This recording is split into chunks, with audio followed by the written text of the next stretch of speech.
Alhamdulillah, Alhamdulillah Rabbil Alamin, wassalatu wassalamu ala Rasulillah Sayyidil Mursalin, Sayyidina wa Nabi'ina wa Habibina wa Syafi'ina wa Zukhrina wa Maulana Muhammad. Subhanaka la ilma lana illa ma 'allamtana innaka antal alimul hakim, wa la hawla wa la quwwata illa billahil aliyyil azim. Yang saya kasihi Dinda pengacara majlis yang diraikan pada malam ini, Fadil yang di-Pertua PAS kawasan, Ganda Cikgu Syukri, yang diraikan juga pada malam ini yang berhormat Adun Sri Serdang, Kak Hanim, tak biasa saya, orang Chua. Oi, kami orang Kuala, orang Candan pun tak merasa lagi orang PAS jadi adun. Ni orang Chua dah merasa jadi adun wakil rakyat dah ni. Mungkin ada barakahnya insya-Allah. Seluruh saf kepimpinan PAS kawasan, muslimin, urusan ulama dan pemuda, pakcik-makcik yang dirahmati Allah sekalian. Pertamanya saya mohon maaf kerana terlewat pada malam ini, kerana sedang menguruskan satu mesyuarat penting di peringkat pemuda PAS Negeri Perak pada malam ini. Namun oleh kerana sudah berjanji untuk bersama-sama pada malam ini, insya-Allah sekadar termampu kita akan bersama-sama sehingga jam 2-3 pagi. Boleh? Boleh tuan-tuan? Lawan UMNO apa kira kan? Takkan pukul 12 dah ngantuk lah. Tuan-tuan, alhamdulillah cuaca hari ini sangat sejuk, ngetong, ligih.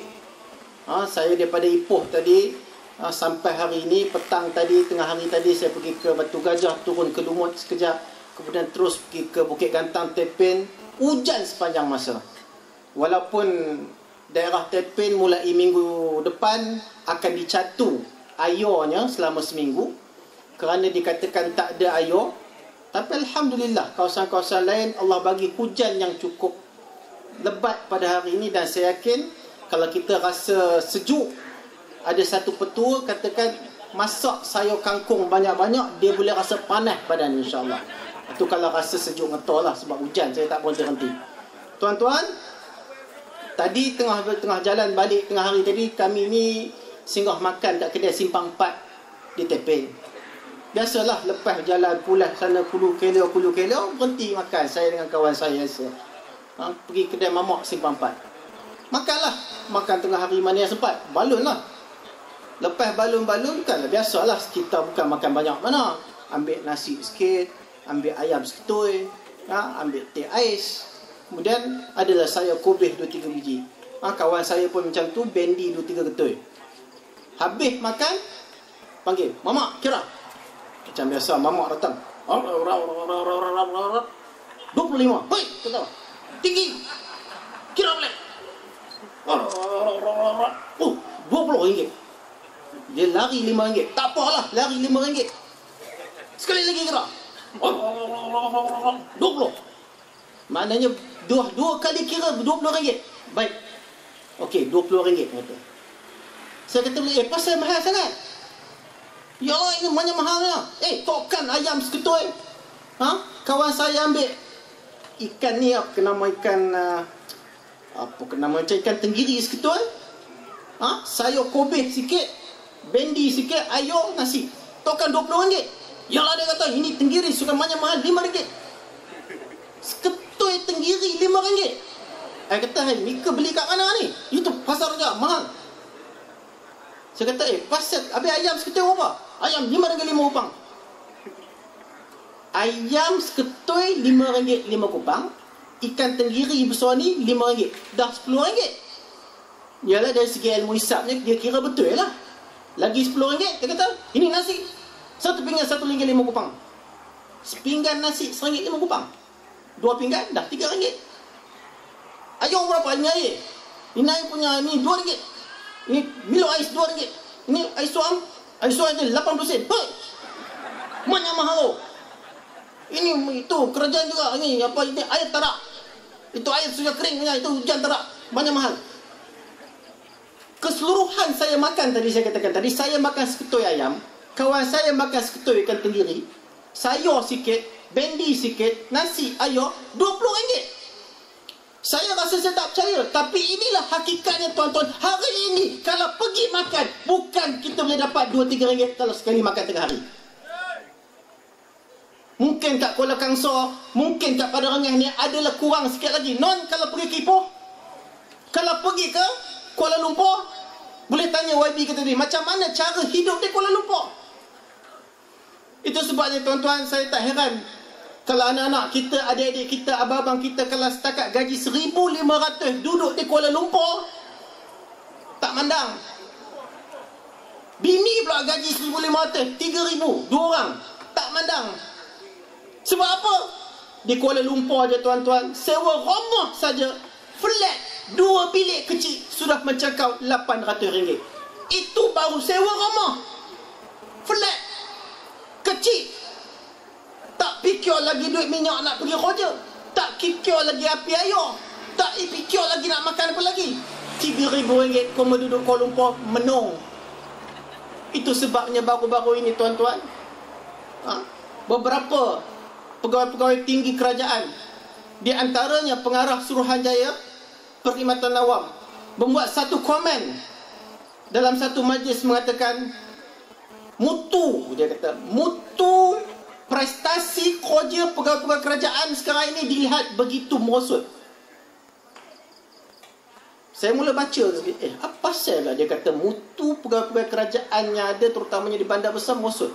Dia kata kebanyakan daripada laporan-laporan, dia katakan banyak pegawai-pegawai kerajaan sekarang ni yang kerja-kerja government sekarang ni tidur di pejabat. Semayang sujud itu pun berjam-jam. Sebab apa? Kadang-kadang tertidur sambil sujud. Sebab apa tuan-tuan? Kenapa mereka mengantuk? Mengapa mereka letih dan lesu di pejabat? Kerana apa? Kerana mereka terpaksa cari duit tambahan lepas kerja.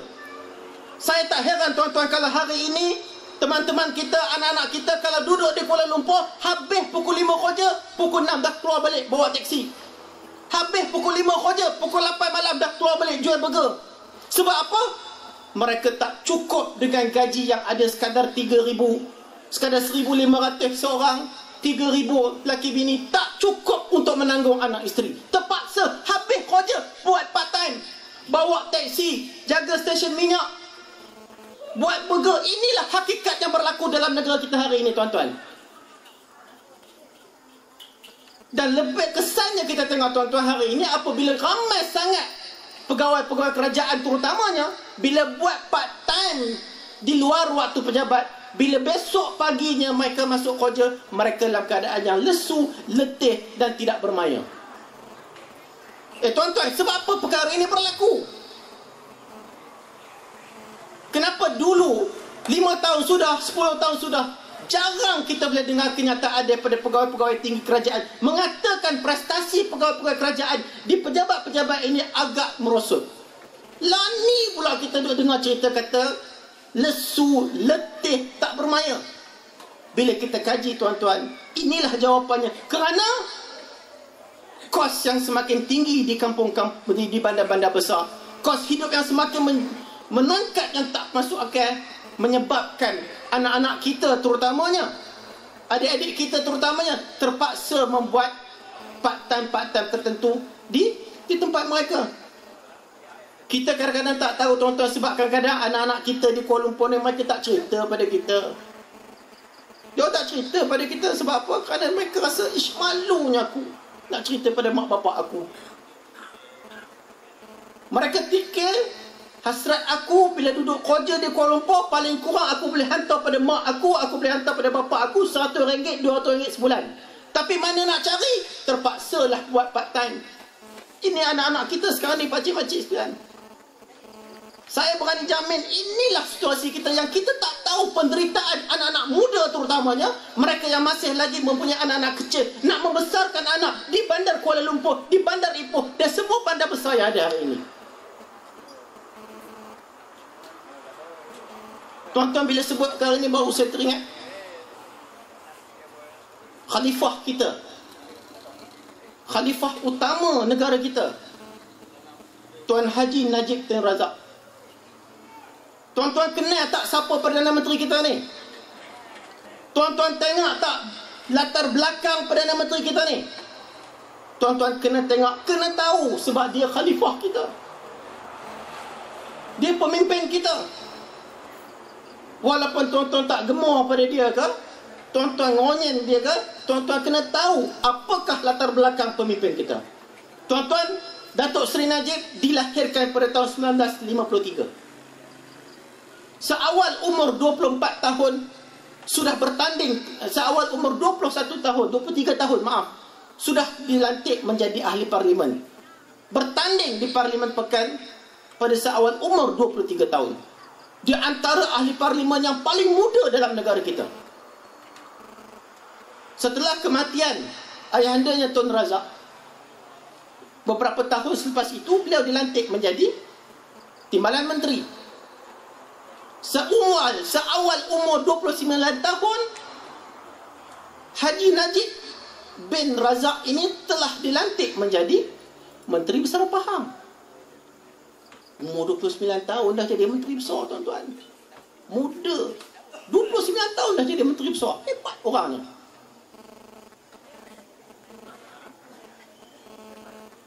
Seawal umur 30 tahun, sudah menjadi 30 tahun lebih, dia menjadi Menteri Besar Pahang pada masa yang cukup lama. Kemudian menjadi Menteri Kabinet dan akhirnya menjadi Timbalan Menteri, dan hari ini dia menjadi Perdana Menteri. Tuan-tuan, dibesarkan sebagai seorang anak bangsawan. Dibesarkan sebagai anak orang kaya, dibesarkan sebagai anak timbalan Perdana Menteri dan juga sebagai anak Perdana Menteri. Saya cukup yakin dia tak kenal sangat orang di Pekan tu. Tuan-tuan, cuba tengok balik latar belakang dia. Datuk Seri Najib kita ni tak pernah bersekolah dalam negara. Bermula daripada sekolah rendah sehinggalah ke universiti. Dia belajar di England. Perdana Menteri kita tak pernah sekolah menengah, tak pernah sekolah rendah, tak pernah belajar universiti dalam negara kita. Itu sebabnya kadang-kadang bila kita cakap tentang sistem pendidikan negara kita, kita cakap tentang pendidikan dalam negara kita, perlunya subjek-subjek ini, pentingnya subjek agama, dia tak rasa sebab dia tak belajar dalam negara. Dia tak pernah rasa belajar dalam sekolah-sekolah bawah ni. Dia tak pernah rasa belajar kat sekolah menengah Cepor. Dia tak pernah rasa belajar kat sekolah menengah Padarengah. Dia tak pernah rasa belajar dekat Universiti Melaya.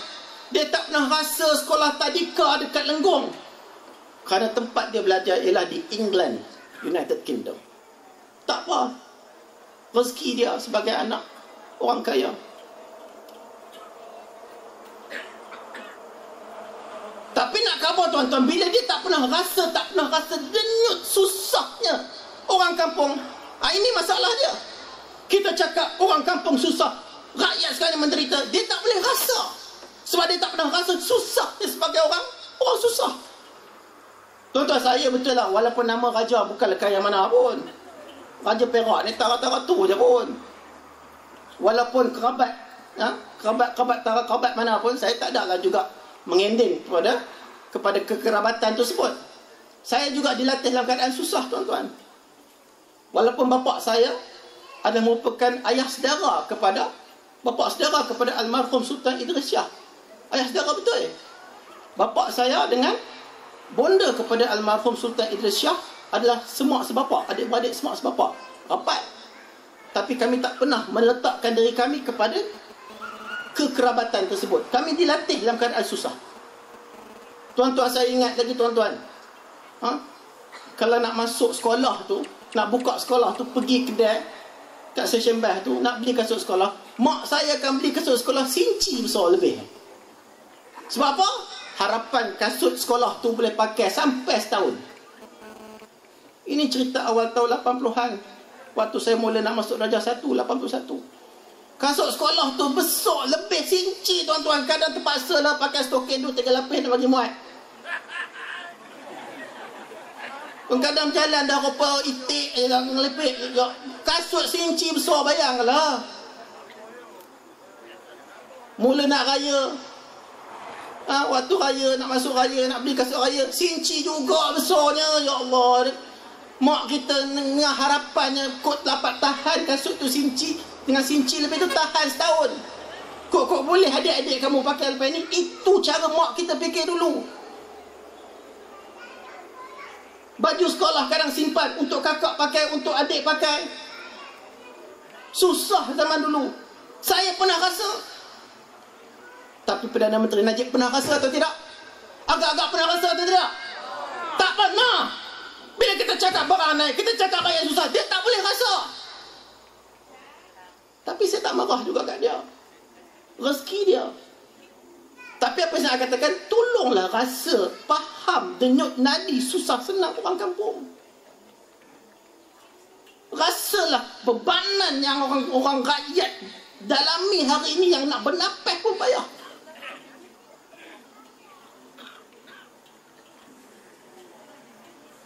Kenapa perkara ini berlaku sekarang ini dalam negara kita? Sebab barang naik, kos naik, minyak naik.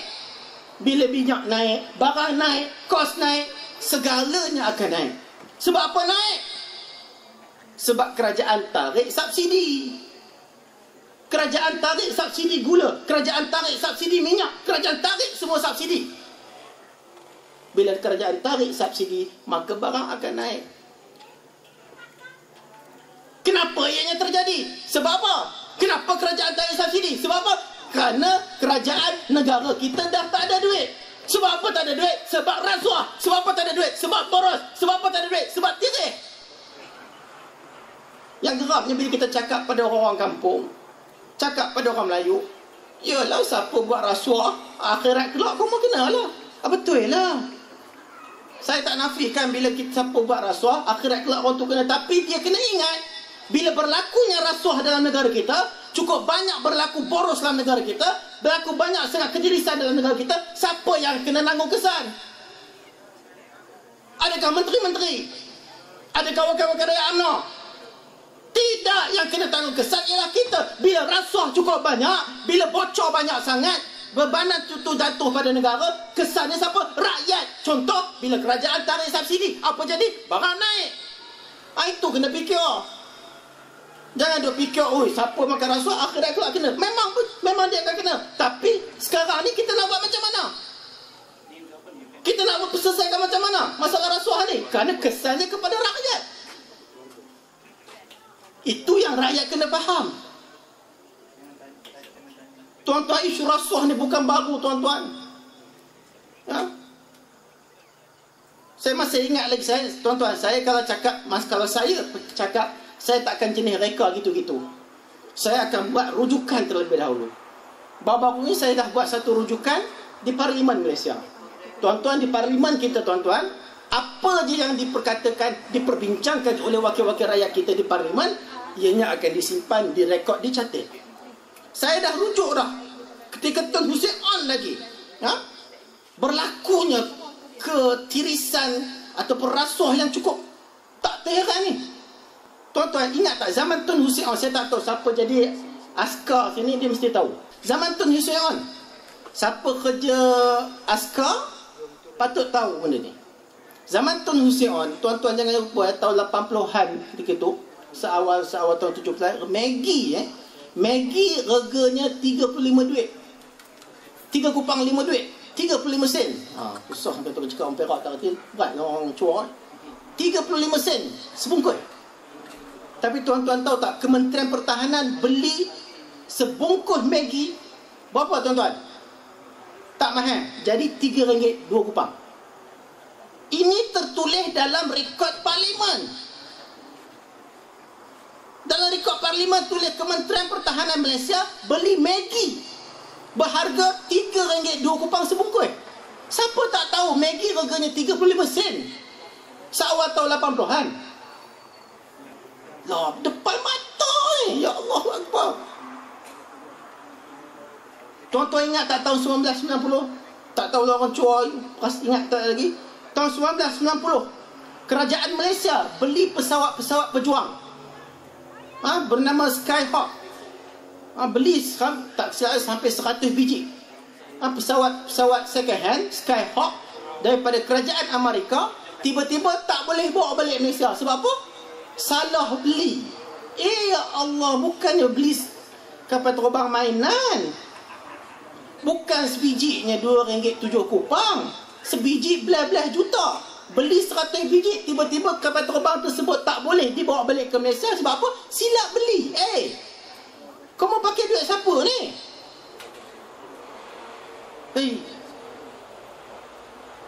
Laporan audit negara, tuan-tuan, dalam negara kita ni, walaupun dalam suasana sekarang ni ada lagi satu badan yang kita masih lagi menaruh kepercayaan, iaitu Jabatan Audit Negara.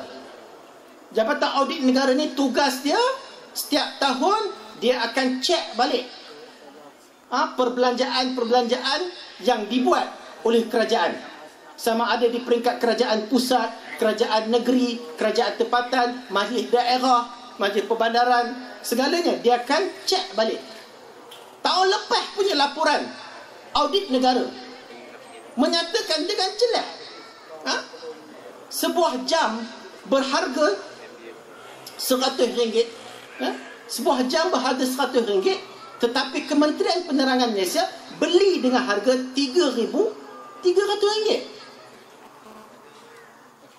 Saya bukan reka, tuan-tuan, pakcik-makcik, saya bukan reka. Ini tertulis dalam laporan audit negara, dibentangkan di Parlimen. Kementerian Penerangan Malaysia beli jam yang berharga RM100, tapi dibeli dengan harga RM3,300. Berapa biji? Saya tak nak cerita. Berbiji-biji.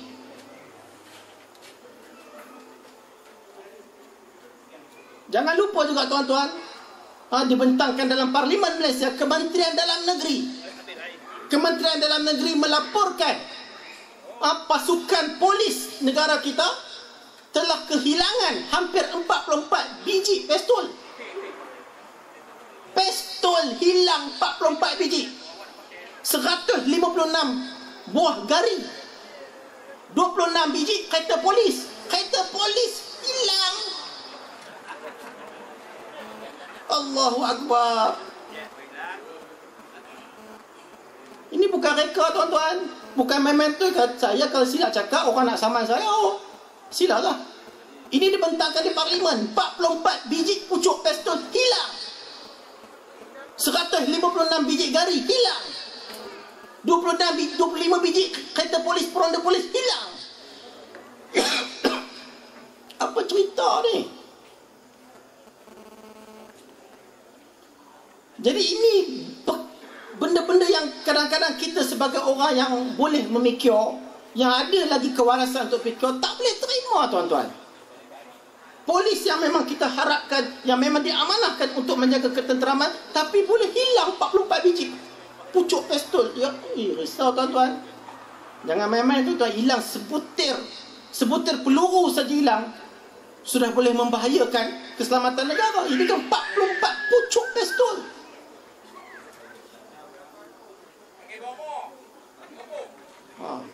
Tu raja lah. Ni raja sekarang dah tu raja bomoh. Lain sikit raja. Hutang negara hari ini, tuan-tuan, sudah mencecah 580,000 juta. Laporan dalam Parlimen, hutang negara 580,000 juta. Bukan RM580, 580,000 juta. Apabila hutang kita banyak, maksudnya simpanan dalam negara kita mengurang. Apabila simpanan mengurang, kerajaan terpaksa menghadapi dua keadaan. Pertama, mau tak mau, gaji kaki tangan kerajaan kena diteruskan. Tak kala sebab negara kita sudah kekurangan duit, kita terpaksa hentikan gaji-gaji guru. Tak kala sebab kekurangan duit, kita terpaksa memberhentikan polis-polis yang ada. Tak kala sebab negara kita kurang kerja, kita terpaksa tamatkan perkhidmatan ahli bomba. Tak kala sebab negara kita semakin kurang duit, pegawai-pegawai kerajaan kena hentikan. Tak boleh. Maka pengurusan kena diteruskan. Tapi bila kurangnya duit kerajaan ini, pengurusan kena diteruskan. Maksudnya, kesannya yang akan timbul ialah pembangunan akan dikurangkan. Bila pembangunan akan dikurangkan, apa kesan kepada negara? Tidak adanya pembangunan. Oleh itu, kerajaan kena fikir macam mana nak selesaikan hutang yang banyak.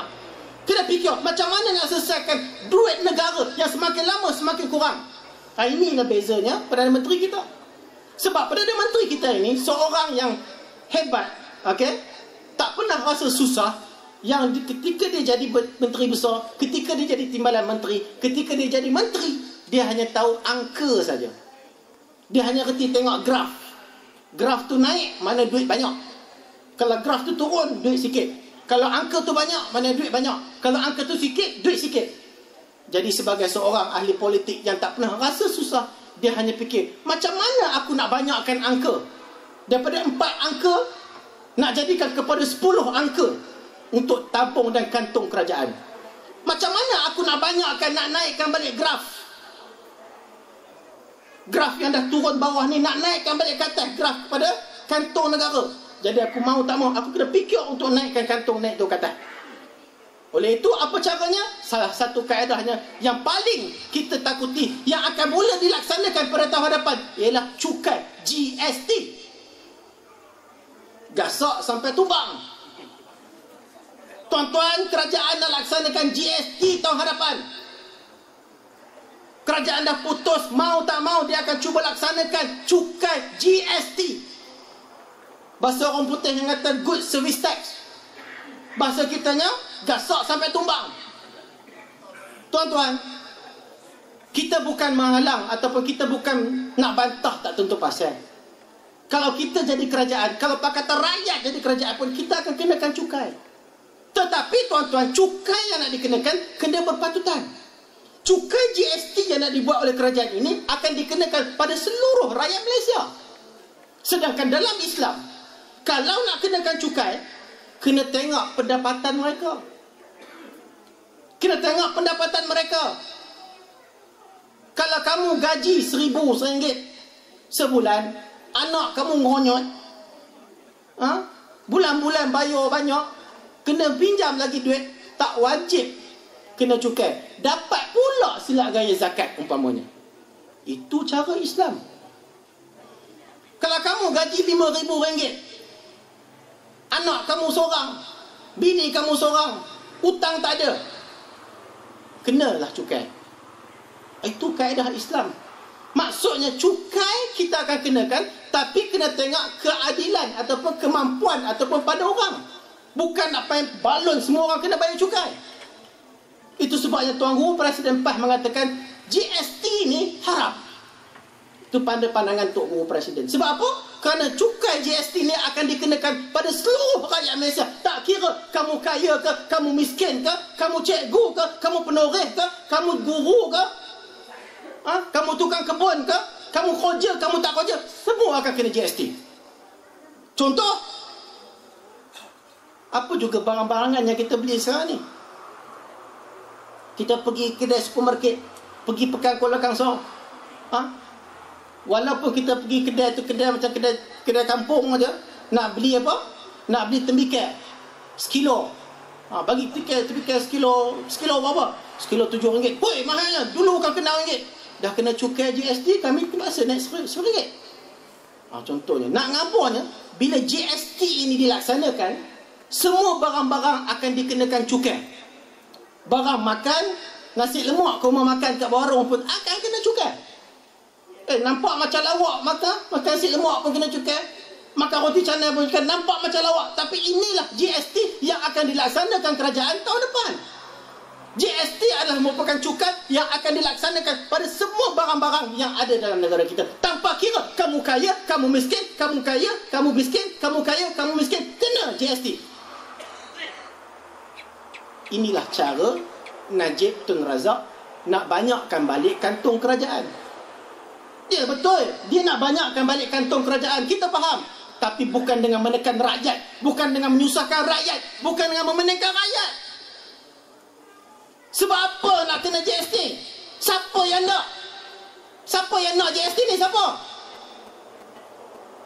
Agak-agaknya siapa yang nak sangat GST cukai ni? Siapa?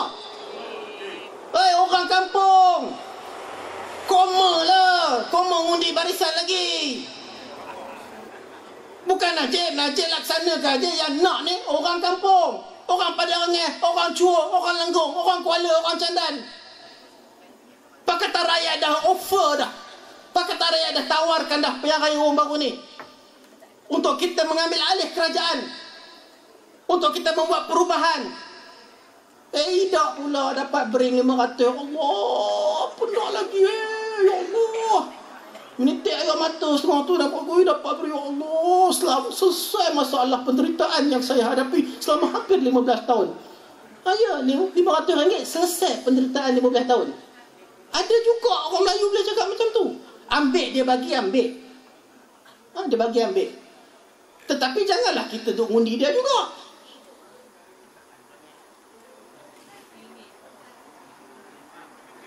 Tiap kali kita menawarkan perubahan kerajaan, UMNO Barisan Nasional nak ngelupa, ngetok, dia main sentimen. Main sentimen apa? Perkauman.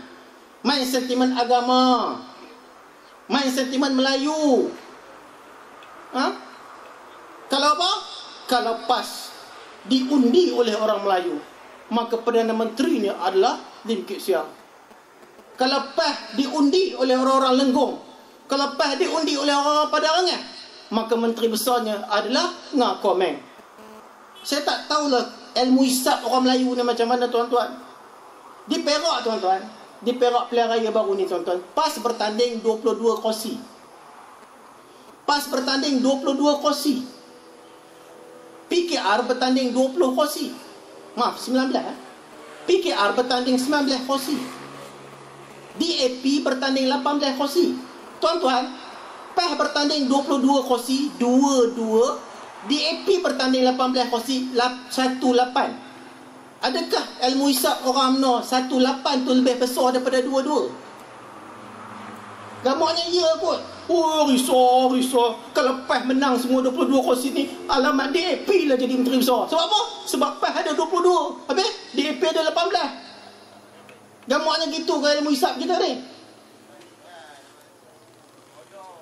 Itu kita belum tengok lagi calon PKR yang 19 orang, berapa ramai yang Muslim. Tapi entahlah, rasa nak tekak ni dah habis, dah pusing satu Perak. Nak ngabur hari tu, leboh juga.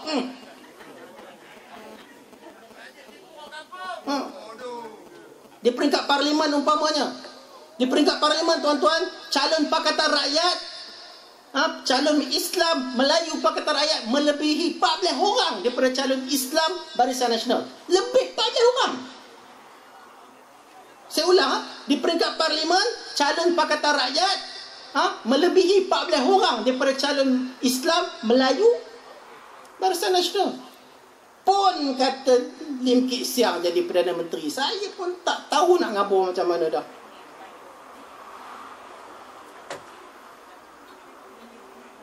Bila tiba isu-isu macam ini, pihak-pihak tertentu cuba main sentimen.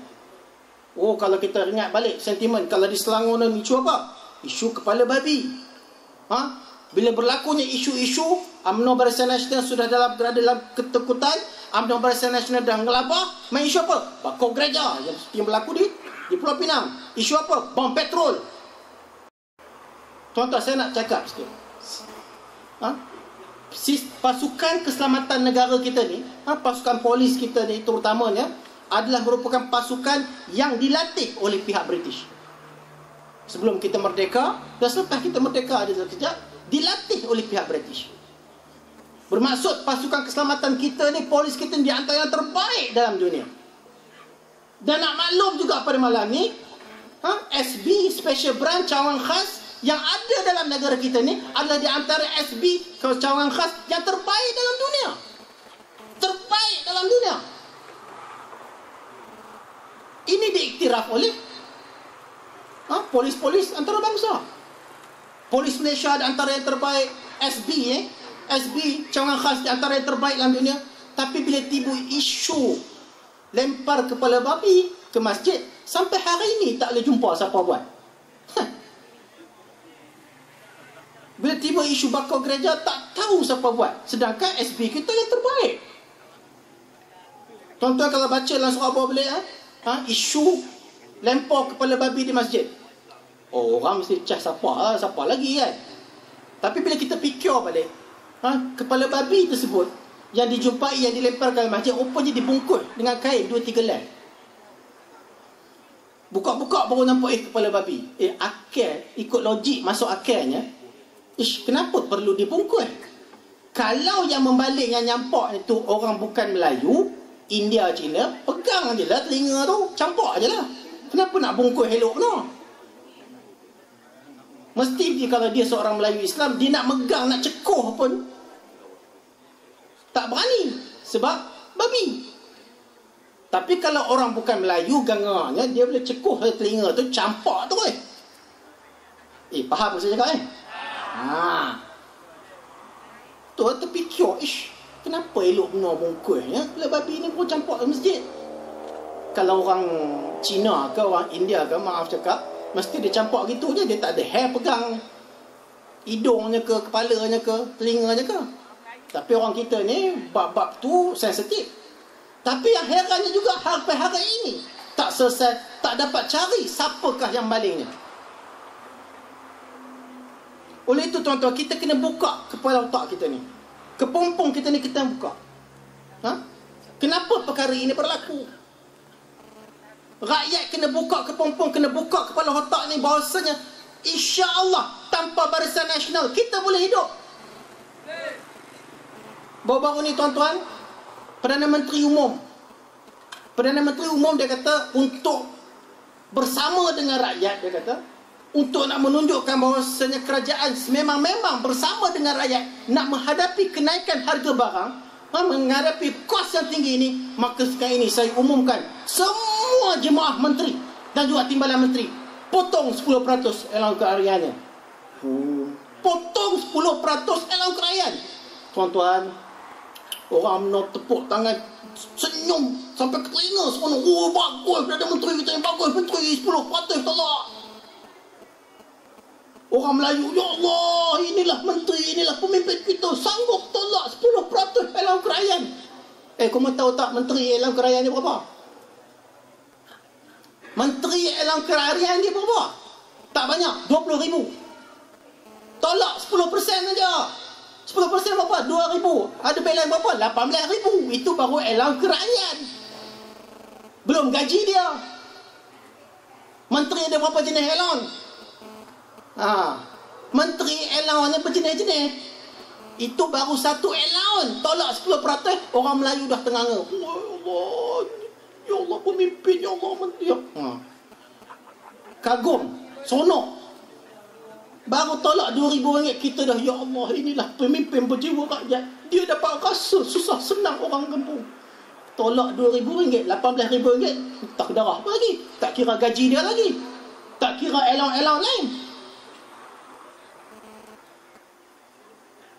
Tak cukup dengan itu, Perdana Menteri Umum juga, dia kata kita akan tubuhkan satu jawatan kuasa nak kaji kenaikan barang ni. Jadi kita akan arahkan seluruh pegawai-pegawai kerajaan untuk turun ke pasar-pasar, turun ke market-market, turun ke pasar-pasar malam, nak kaji harga barang. Turunlah demo bulan lepas. Lepas 2 minggu, lepas 2 minggu kerajaan umum dia kata kenaikan harga barang ini adalah disebabkan peniaga menaikkan harga barang. Dia salahkan kerana peniaga pula. Dia salahkan peniaga, dia salahkan orang tengah. Dia kata harga barang naik adalah merupakan salah peniaga kerana peniaga naikkan harga barang. Dia salahkan orang tengah, dia kata barang naik sebab orang tengah. Apa jenis penyakit apa pemimpin kerajaan kita ni? Ya Allahu Akbar. Peniaga ni ingat bodoh lah. Takkan peniaga saja-saja nak naikkan harga barang. Takkanlah kedai kopi tu saja-saja nak naikkan sekupang. Takkanlah warung jual nasi lemak tu saja-saja nak naikkan sekupang. Takkanlah warung roti canai tu saja-saja nak naikkan sekupang roti canai. Takkanlah saja-saja nak naik kalau tak ada sebab. Tapi kerajaan tak cukup dengan itu, dia letak beban. Dia salahkan pula peniaga-peniaga bila barang naik. Ini apa jenis kerajaan dah ni? Dan dia kata kita akan buat satu makmal untuk kaji balik masalah kenaikan harga barang ni. Apa? Dia ingat kita rusa ke apa? Cicak ke nak letak dalam makmal nak kaji?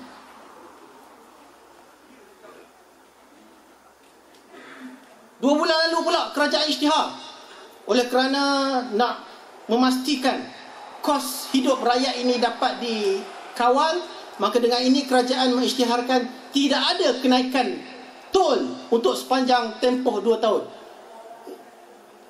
Diumumkan tak akan naikkan tol sepanjang 2 tahun untuk memastikan harga barang tak naik. Apa kaitan tol dengan orang cua? Kamu tak hari lalu tol ke pergi ke Kuala? Pergi ke Pekan Legong tu naik pakai bayar tol ke? Tol ni hanya orang bandar, hanya orang kaya je yang terlibat. Mereka yang ada kereta besar, mereka yang bekerja di bandar, mereka yang ulang-alik. Dia kena bayar tol. Tapi orang kampung, orang Legong pada rengah, orang Gerik, apa kaitan dengan tol naik atau tidak dengan harga barang? Itu belum kira tarif elektrik lagi, masa pun tak apa ada.